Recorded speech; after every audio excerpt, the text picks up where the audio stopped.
So welcome to your May 2024 Coastal Maryland and Delaware market update. So if this is your first time here, I appreciate you coming by. My name is Rich. I'm your local Coastal Maryland and Delaware realtor. If you need to reach out for any reason, contact information is going to be down below in the description. But I'm going to go over in this video just what I'm seeing in the market, what's going on with interest rates. And also I'll show you all the stats and all the numbers that you would want to know. And finally, to end it off, I'm just going to go over a couple scenarios of just helping buyers and sellers every day here in Coastal Maryland, Delaware. So if you're interested in what's going on in the market, stick around. And let's go hop in. I'm going to first start with the interest rate. Of course, this is June when I'm actually recording the video. And the good news is interest rates have been inching down.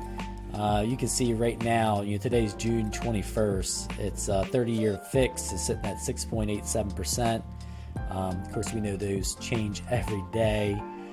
But the main thing I want to look at here is since the last update, what it looked like in May. So we started at 7.22%, and you can see it actually started to drop there. And it looks like we got just below 7%. Then coming in, looks like May 30th it was back up to about 7%, and we can cheat a little bit here. And into June, you can see what was happening here. It was coming back down to where it shows now of that 6.87%. Basically, I know the job market report came out not long ago, and that's more what the feds were kind of looking at. I think that helped push the rate down. That is your interest rate right now. Over to the numbers here. You got the Maryland, Worcester County on the left, Delaware, Sussex County on the right, which is southern Delaware.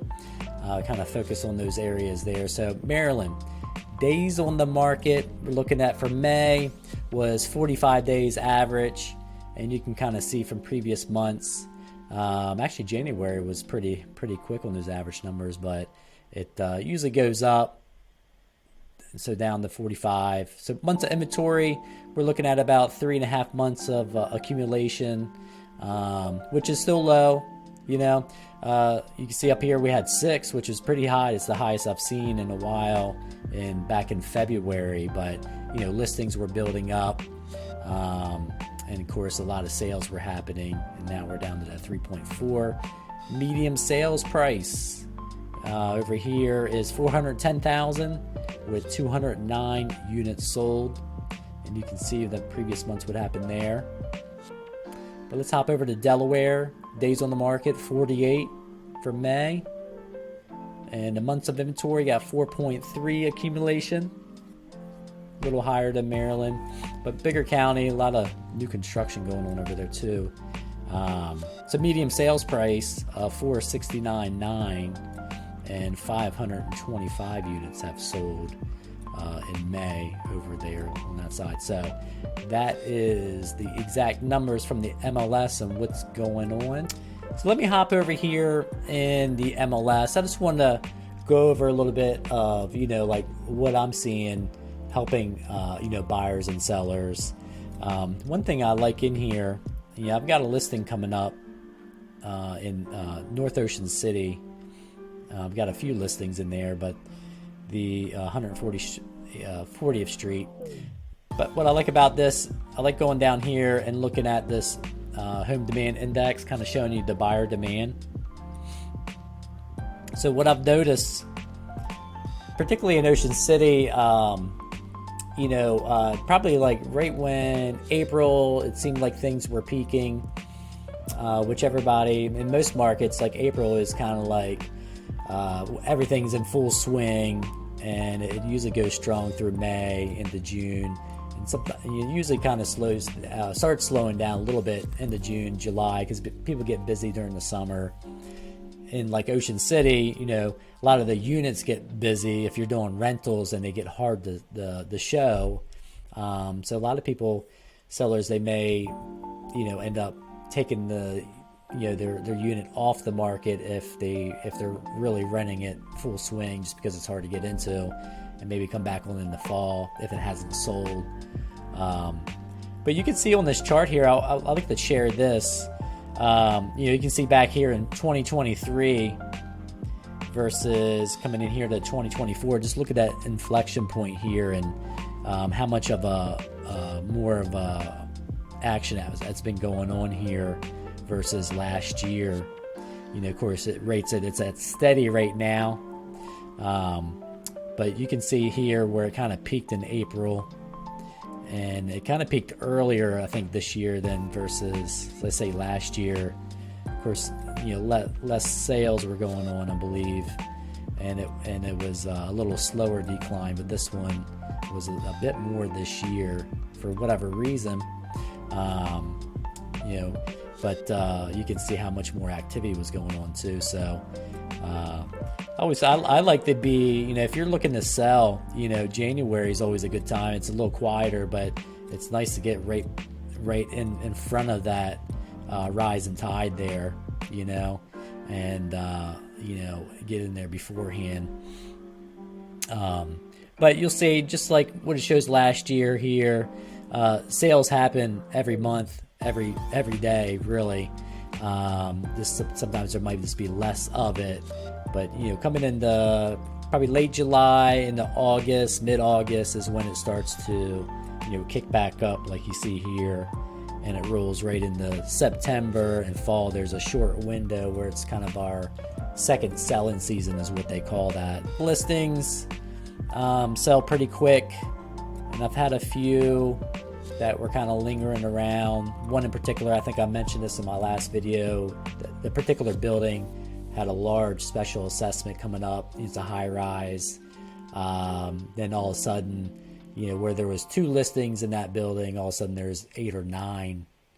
And it gets a little harder to sell. Number one, because of the special assessment looming there. And a lot of times the seller can take care of that at settlement to wipe that out, to make a buyer feel more comfortable coming in a situation like that. But then again, when you got a lot of different choices, a lot of different listings in the same building, it can get a little stagnant there. And there's other buildings that are in good shape reserve wise, and no special assessments coming up, and the listings, they sell pretty quick, if you have it priced right. And that's the one big thing that I've noticed in this market, where values are high, and interest rates are high. So buyers are getting a little bit more pickier, and very price sensitive. So sometimes I know, like as a seller, the instinct is to kind of start at high and then kind of come down. But sometimes if you wait too long, your listing can get a little stale, and it just kind of sits out there, and you really need to be in that fair market value price range. And really, sometimes the market tells you exactly what that is. If you're not getting many showings, or again, you're sitting on there, no offers, you're usually overpriced. And when you adjust that, you'll get more action. And the other side of that too is Delaware. I've been doing a little bit more in Delaware here recently, particularly. Like I've helped a family out of New York. They purchased a new construction in Lewes, Delaware, which that's the hot area. That was not long ago. That was in Cardinal Grove, a Shell Brothers community. And just last week, I helped another couple looking for a second home, but it's eventually going to be their full-time retirement home.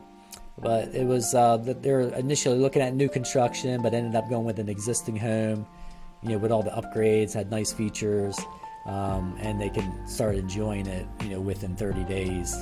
That one was in Lewes.